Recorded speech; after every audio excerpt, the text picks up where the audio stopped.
પાટણ શહેરમાં ભગવાન જગન્નાથજીની 144મી રથયાત્રા પૂર્વે સોમવારે જળયાત્રાથી વિવિધ ધાર્મિક ઉત્સવોનો પ્રારંભ થયો છે।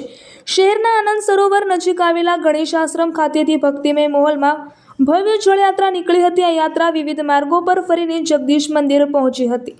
જળયાત્રા ગણેશ આશ્રમથી પ્રસ્થાન કરી સુભાષ ચોક, જૂના ગંજ બજાર, હિંગળાજ ચાચર, ઘીવટા નાકેથી બહુચર માતા મંદિર થઈ જગદીશ મંદિર પહોંચી હતી। મંદિર ખાતે પહોંચતા જ ઉપસ્થિત ભક્તોએ જય રણછોડ માખણચોરના નાદ સાથે તેનું સ્વાગત કર્યું હતું। ત્યારબાદ ભૂદેવોના શાસ્ત્રોક્ત મંત્રોચ્ચાર વચ્ચે જગન્નાથ મંદિર ટ્રસ્ટના ટ્રસ્ટીઓ સહિતના ધર્મપ્રેમી નગરજનોએ જળયાત્રાના પવિત્ર પંચામૃત જળથી ભગવાનનો જલાભિષેક કર્યો હતો। શાસ્ત્રોક્ત વિધિ મુજબ બ્રાહ્મણો દ્વારા વેદ મંત્રોના ઉચ્ચારણ સાથે ભગવાન જગન્નાથજી, ભાઈ બલભદ્રજી અને બહેન સુભદ્રાજીની આંખે પાંટા બાંધી નેત્રોત્સવ વિધિ પણ સંપન્ન કરવામાં આવી હતી। જગદીશ મંદિરના પૂજારી કનુભાઈ મહારાજે જણાવ્યું હતું કે પાટણ શહેરની જનતાના કલ્યાણ હેતુ આ વર્ષે ભગવાન જગન્નાથજીની જળયાત્રાનું આયોજન કરાયું ન હતું। ગણેશ આશ્રમમાંથી 51 કુંવાસીઓ બહેનો દ્વારા કળશ લાવીને 108 કળશ વડે ભગવાનનો જલાભિષેક કરવામાં આવ્યો હતો અને ભગવાનને ગજવસ્ત્ર પહેરાવવામાં આવ્યું હતું।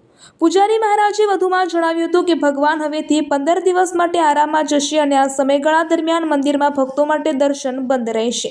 ભગવાનની આંખોની તબિયત બગડી હોવાથી આ 15 દિવસ દરમિયાન મધ, ચરણામૃત, આદુનું પાણી, લીંબુનું પાણી, જાંબુનું પાણી અને વિવિધ ઔષધિઓ દ્વારા તેમની સારવાર કરવામાં આવશે। 15 દિવસ પછી ભગવાનના દર્શન નિજ મંદિરમાં પુનઃ શરૂ કરવામાં આવશે।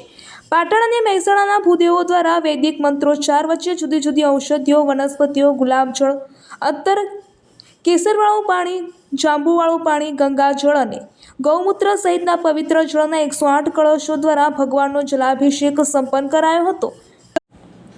જગન્નાથ મંદિર ટ્રસ્ટના મેનેજિંગ ટ્રસ્ટી અને રથયાત્રા સમિતિના કન્વીનર પિયુષભાઈ આચાર્ય સહિતના ટ્રસ્ટીઓએ નગરજનોને રથયાત્રા પૂર્વેના વિવિધ ધાર્મિક ઉત્સવોમાં સહભાગી બનવા આહવાન કર્યું હતું।